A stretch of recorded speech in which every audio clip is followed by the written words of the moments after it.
Halo guys, di sini gua akan men-sharing tentang pengalaman gua yang SKA-nya itu atau SKK-nya dipakai oleh perusahaan lain.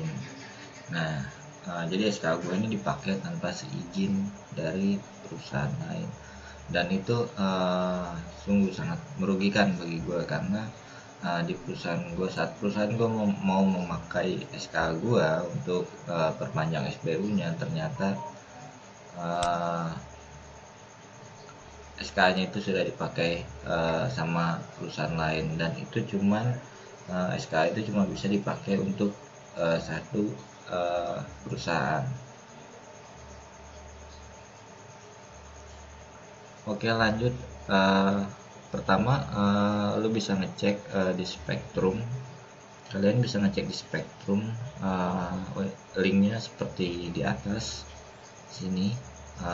Kalian bisa menyiapkan nomor identitas kalian, lalu di sini akan tertera nama, nomor identitas, nomor SKA, dan di perusahaan mana kalian SKA kalian itu dipakai. Jadi coba dicek aja di situ. Kalau misalkan dipakai tanpa ada persetujuan dari kalian, nah itu patut dipertanyakan karena akan merugikan kalian juga, dan nama kalian tuh dicatut dalam penanggung jawab teknisnya gitu dari perusahaan itu kan, itu sangat merugikan. Oke, lanjut. Nah, bagaimana apabila SK atau STRA kita dipakai oleh perusahaan atau CV atau badan usaha tanpa seizin pemegang SK atau SKK? Nah, kalian bisa masuk ke link siki.pu.go.id perubahan TKK. Nah, lalu kalian bisa login akun Siki apabila kalian udah punya username dan paspor akun Siki. Nah, bila belum punya, di sini kalian bisa ajukan permohonan paspor dan akun. Nah, terutama yang misalkan dahulu dibuatkan oleh perusahaannya, SK-nya, atau buat lupa meminta akun serta paspor Sikinya. Nah, ini bisa di sini. Kadang soalnya ada asosiasi juga yang nakal gitu, tanda kutip, paspor dan akun Sikinya nggak dikasih. Jadi mereka pun menjual SKA kalian ke perusahaan-perusahaan tersebut untuk pembuatan SBU dan lain-lain gitu. Nah, ini lanjut. Jadi kalau misalkan kalian ajukan permohonan, kalian diminta untuk isi dulu form ini. Form yang di bawah ini, siapkan selfie, KTP, dan selfie dengan ijazah kalian. Gitu. Nah, lalu setelah itu kalian akan menerima email link Zoom. Nah, setelah email link Zoom-nya dikasih, kalian diminta untuk klarifikasi secara Zoom Meet dengan petugas di LPJK.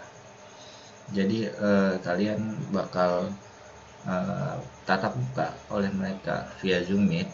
Waktunya itu sekitar jam 9 sampai jam 15, Senin sampai Jumat, istirahat jam 12 gitu.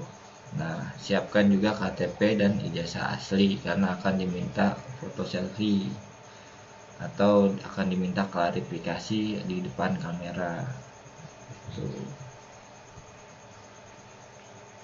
Nah, apabila sudah melakukan klarifikasi via Zoom oleh petugas LPJK, maka langsung mendapatkan email berisi username dan paspor Siki untuk login di siki.go.pu perubahan strip TKK.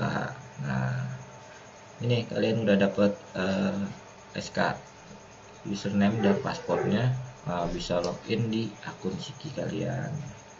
Coba cek dulu di dalamnya. Apabila ada data-data yang keliru, maka kalian harus merubahnya. Nah, lanjut login di siki.pu.go.id. Isi form sebagai berikut. Nah, ini ada nama, ada nick, serta nama tenaga kerja yang akan dirubah di sini. Ini kodenya, serta kalian harus bikin surat permohonan yang dibuat di Word dan di PDF kan gitu. Nah, contoh surat permohonannya banyak di Google, cari aja, atau di link Sikini juga sebenarnya ada contohnya. Coba kalian cari-cari aja. Nah, untuk surat pengantarnya dari badan usaha yang menggunakan tenaga kerja tersebut itu dikosongkan aja, karena kan kalian pengen menggantinya gitu, karena kan nggak tahu kalian sudah dipakai SK-nya gitu, dikosongkan aja nggak masalah. Oke, lanjut. Nah, setelah input kalian tinggal mengecek aja di email yang digunakan atau di dashboard sini. Di dashboard maka ada list permohonannya di sini. Langsung dicek di email kalau udah ada link permohonannya. Nah, di email itu akan muncul seperti ini. Setelah menunggu maka kamu akan mendapatkan email surat dari LSBU seperti ini, dan tinggal menunggu 5 hari untuk pencabutan berkas. Untuk pencabutan berkas tenaga ahlinya tuh. Nah, ini emailnya akan berisi surat dari LSBU, lembaganya yang mengeluarkan. Nah, di sini saya sendiri contohnya saya dipakai di 4 klasifikasi konstruksi SK saya. Padahal nggak ada saya meminjamkan untuk klasifikasi tersebut, dan yang bertanggung jawab pada proyek tersebut adalah saya. Itu kan merugikan banget. Nah, di sini ada poin-poinnya. Nah, untuk menghindari sanksi hukum yang diberikan untuk pencabutan SBU kepada perusahaan Bapak Ibu pimpin, maka BUJK segera melakukan perubahan data tenaga kerja maksimal 5 hari. Nah, jadi perusahaan tersebut dalam 5 hari itu harus merubah tenaga kerja. Apabila badan usaha tersebut telah melakukan perubahan, nah, harap dikonfirmasi ke LSBU konstruksi. Nah, ke LSBU-nya harus diklarifikasi melalui email atau telepon ini, dan dilakukan sinkronisasi data pada sistem generate ulang SBU tersebut. Nah, apabila BUJK melakukan klarifikasi atau perubahan penggantian tenaga kerja selama jangka waktu tersebut, bila dia tidak melakukan, maka otomatis akan dilakukan tindakan pembekuan dan pencabutan SBU.